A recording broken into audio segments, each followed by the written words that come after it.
Now let's move ahead with the more detailed understanding of private constructor.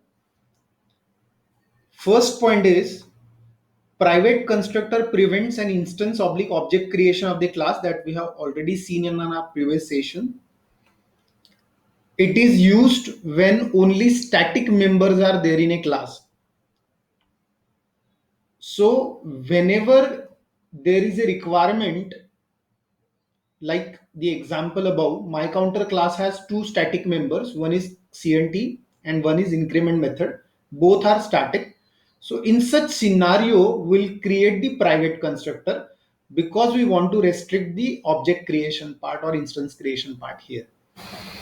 What is the example?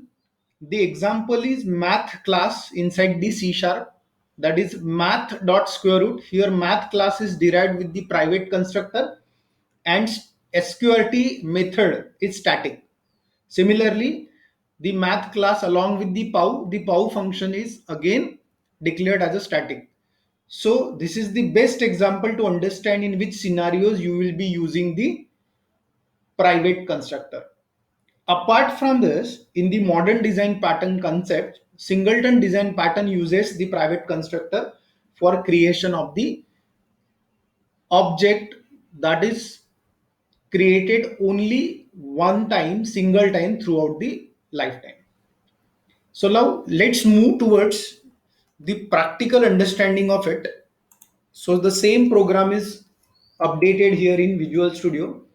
I'll run the application and we'll see the output. So this is the output and let's try to compare this output.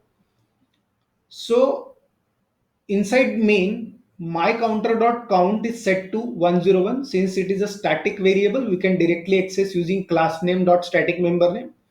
So class name is my counter and CNT is a static member. We have set it value to 101.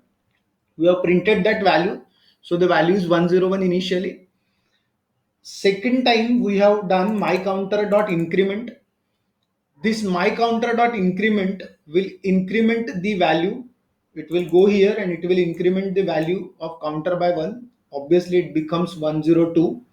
It comes back and now I am trying to print my counter dot count. So now the updated value 102 will be printed and we can see that result, that counter value is 102. So in the whole scenario, what we have seen is the my counter class has only the static members. One is static variable and static method. So this is the best example where we can create the constructor as private because there is no need to create the object of my counter class because it has only static members and static members can be accessible directly by using class name dot the member name.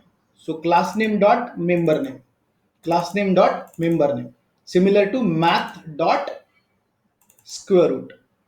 So scenarios where you will be having static members only inside the class, we will create the private constructor to restrict the object oblique instance creation.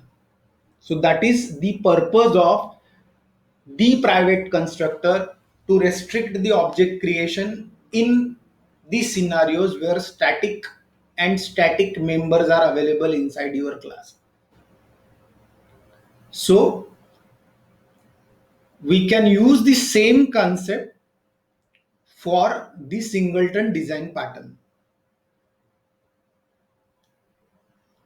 So stay tuned for the more upcoming videos on this.